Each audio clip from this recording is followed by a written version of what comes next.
সম্মানিত viewers, primary শিক্ষক নিয়োগ প্রস্তুতি ও স্পেশাল সাজেশন বিডি জব ক্যারিয়ারের ধারাবাহিক আয়োজনে আজকে আপনাদের জন্য থাকছে বিষয়ভিত্তিক ইংরেজি সাজেশন। এই সাজেশনটি নিবন্ধন পরীক্ষার জন্য খুবই গুরুত্বপূর্ণ। আপনারা চাইলে সাজেশনটিতে পরীক্ষা দিয়ে নিজেকে যাচাই করতে পারেন। কিভাবে পরীক্ষা দিবেন আমি বলে দিচ্ছি। তার আগে বলে নেই, এখনো পর্যন্ত আপনারা যারা চ্যানেলটি সাবস্ক্রাইব করেননি, সাবস্ক্রাইব করে এবং লাইক করবেন, শেয়ার করে সাথেই থাকবেন। প্রথমত, প্রতিটি প্রশ্ন বলার পর কিছুক্ষণ সময় দেওয়া হবে। এই সময়ের মধ্যে আপনি সঠিক উত্তরটি চিহ্নিত করবেন এবং খাতায় লিখে রাখবেন। যদি আপনি মুখে মুখে মনে রাখতে পারেন তাহলে খাতা কলমের প্রয়োজন নেই। যদি উত্তরটি সঠিক হয় তাহলে আপনি 1 নম্বর পাবেন এবং প্রতিটি ভুল উত্তরের জন্য 0.25 নম্বর কাটা যাবে। তাহলে আপনি বিষয়ভিত্তিক সাজেশনে কত পেলেন তা অবশ্যই কমেন্ট করে জানাবেন। অন্যদের সাথে কম্পেয়ার করে আপনার অবস্থানটি দেখতে পারবেন। তাহলে আর দেরি না করে শুরু করা যাক আজকের ইংরেজি সাজেশন 21 নং প্রশ্ন দিয়ে। 21 নং প্রশ্ন বলা আছে, the building is dash construction. আপনারা সঠিক উত্তরটি চিহ্নিত করে খাতা লিখে ফেলুন। The building is dash construction, এই ড্যাশের মধ্যে নিচের কোন ওয়ার্ডটি বসবে, অর্থাৎ নিচের কোন প্রিপজিশনটি বসবে। সঠিক উত্তরটি হচ্ছে আন্ডার। সঠিক উত্তরটি হচ্ছে under. The building is under construction. 23 নং প্রশ্ন বলা আছে, দ্য অ্যান্টোনিম অফ রিবেলিয়াস। এই রিবেলিয়াস অর্থ কি? এই রিবেলিয়াস অর্থ হচ্ছে বিদ্রোহী। আমি আবার বলছি, রিবেলিয়াস অর্থ হচ্ছে বিদ্রোহী। তাহলে এটির সিনোনিম নিচের কোনটি হবে? আপনারা সঠিক উত্তরটি চিহ্নিত করে খাতা লিখে ফেলুন। এটা হচ্ছে রিলাক্টেন্ট। এটা হচ্ছে রিলাক্টেন্ট। রিবেলিয়াস হচ্ছে 23 নম্বর প্রশ্নে। 22 নম্বর প্রশ্ন হচ্ছে রিলাক্টেন্ট। এই রিলাক্টেন্ট শব্দটি অর্থ হচ্ছে অনিচ্ছুক। রিলাক্টেন্ট শব্দটির অর্থ হচ্ছে অনিচ্ছুক। আপনারা এই রিলাক্টেন্ট অনিচ্ছুক শব্দের সিনোনিম নিচের কোনটি? আপনারা সঠিক উত্তরটি চিহ্নিত করে খাতায় লিখে ফেলুন। সঠিক উত্তরটি হচ্ছে অ্যাভার্স, অর্থাৎ অনিচ্ছুক। অ্যাভার্স অর্থ অনিচ্ছুক। এবার 23 নং প্রশ্ন। 23 নং প্রশ্ন বলা আছে, দ্য অ্যান্টোনিম অফ রেবেলিয়াস। এই রেবেলিয়াস অর্থ হচ্ছে বিদ্রোহী। তাহলে এই রেবেলিয়াসের অ্যান্টোনিম নিচের কোনটি? আপনারা সঠিক উত্তরটি চিহ্নিত করে খাতা লিখে ফেলুন। সঠিক উত্তরটি হচ্ছে লয়াল, অর্থাৎ বিশ্বস্ত বা অনুগত। লয়াল অর্থ বিশ্বস্ত বা অনুগত।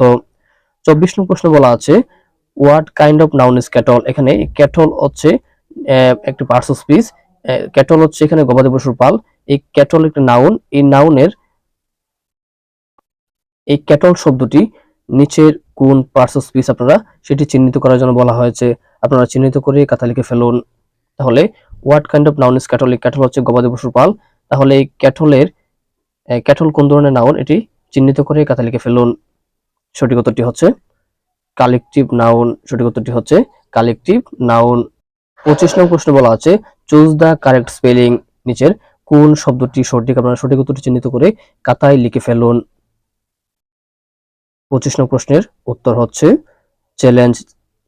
CHA double LENGE challenge. CHA double LENGE challenge. 26 নং প্রশ্ন বলা আছে, দ্য কারেক্ট ট্রান্সলেশন অফ সে কঠোর পরিশ্রম করে তাই না।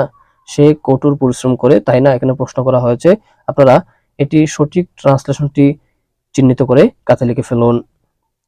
তাহলে সঠিক ট্রান্সলেশনটি হচ্ছে he works hard doesn't he. He works hard doesn't he. 27 নং প্রশ্ন বলা আছে, I will phone you when I dash the news. এখানে শূন্যস্থানের মধ্যে নিচের কোন ওয়ার্ডটি বসবে? আপনারা সঠিক ওয়ার্ডটি চিহ্নিত করে খাতায় লিখে ফেলুন। তাহলে I will phone you when I get the news. I get the news. 28 নং প্রশ্ন বলা আছে, my mother had me dash milk everyday. আমি আবার বলছি, my mother had me dash milk everyday. এখানে শূন্যস্থানের নিচের কোন ওয়ার্ডটি বসবে? আপনারা সঠিক উত্তরটি চিহ্নিত করে খাতায় লিখে ফেলুন। সঠিক উত্তরটি হচ্ছে my mother had me drink milk everyday. সঠিক উত্তরটি হচ্ছে drink milk everyday. Hard and fast, এটির অর্থ হচ্ছে বাধা ধরা। এই হার্ড এন্ড ফাস্ট হচ্ছে একটি ফ্রেজ। তাহলে এই হার্ড এন্ড ফাস্টের সঠিক মিনিং নিচের কোনটি হবে? আপনারা সঠিক মিনিংটি খুঁজে বের করে খাতায় লিখে ফেলুন। সঠিক মিনিংটি হচ্ছে ফিক্সড, অর্থাৎ স্থির। 30 নং প্রশ্ন বলা আছে if we had a boot we dash the river. আমি আবার বলছি if we had a boot we dash the river. এখানে শূন্যস্থানের নিচের কোন ওয়ার্ডটি বসবে আপনারা সঠিক ওয়ার্ডটি চিহ্নিত করে খাতা লিখে ফেলুন। সঠিক উত্তরটি হচ্ছে উড ক্রস দ্য রিভার। সঠিক উত্তরটি হচ্ছে উড ক্রস দ্য রিভার। 31 নং প্রশ্ন বলা আছে স্টাওয়ার্ড মিন্স ইন পলিটিক্স। আমি আবার বলছি স্টাওয়ার্ড মিন্স ইন পলিটিক্স। এই স্টাওয়ার্ড অর্থ হচ্ছে অদম্য বা সাহসী। এটির মিনিং নিচের কোনটি? সঠিক উত্তরটি হচ্ছে রিলায়েবল সাপোর্টার। সঠিক উত্তর হচ্ছে রিলায়েবল সাপোর্টার অর্থাৎ নির্ভরযোগ্য সমর্থক। নির্ভরযোগ্য সমর্থক। 32 নং প্রশ্ন বলা আছে who said an unexamined life is not worth living. আমি আবার বলছি who said an unexamined life is not worth living. এই উক্তিটি কে করেছেন? এই উক্তিটির লেখক কে? আপনারা সঠিক উত্তরটি চিহ্নিত করে খাতা লিখে ফেলুন। সঠিক উত্তরটি হচ্ছে সক্রেটিস। সঠিক উত্তরটি হচ্ছে সক্রেটিস। 33 নং প্রশ্ন বলা আছে হার সাডেন ডেথ শকড মি। এটির পেসিভ ফর্ম কি হবে? আমি আবার বলছি হার সাডেন ডেথ শকড মি। এটির পেসিভ ফর্ম নিচের কোনটি হবে? আপনারা সঠিক উত্তরটি চিহ্নিত করে খাতা লিখে ফেলুন। সঠিক উত্তরটি হচ্ছে I was shocked at his sudden death. এখানে আপনারা মনে রাখবেন শকডের পরে সবসময় প্রিপজিশন এট বসে।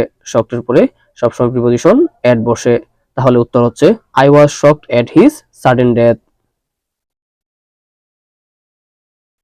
34 নং প্রশ্ন বলা আছে the line is busy someone must dash the telephone now. আমি আবার বলছি the line is busy someone must dash the telephone now. আপনারা নিচের সঠিক উত্তরটি চিহ্নিত করে খাতা লিখে ফেলুন। যেহেতু এখানে মাস্ট শব্দটি আছে তাহলে এখানে একটি আইএনজি যুক্ত ওয়ার্ড বসবে, তাহলে ভার্বের সাথে আইএনজি বসবে, তাহলে বি ইউজিং। সঠিক উত্তরটি হচ্ছে বি ইউজিং। 35 নং প্রশ্ন বলা আছে the class listened dash the lecture. আমি আবার বলছি the class listened dash to the lecture. এখানে শূন্যস্থানের নিচের কোন ওয়ার্ডটি বসবে? আপনারা সঠিক উত্তরটি চিহ্নিত করে খাতা লিখে ফেলুন। সঠিক উত্তরটি হচ্ছে অ্যাটেন্টিভলি টু দ্য লেকচার। সঠিক উত্তরটি হচ্ছে অ্যাটেন্টিভলি টু দ্য লেকচার।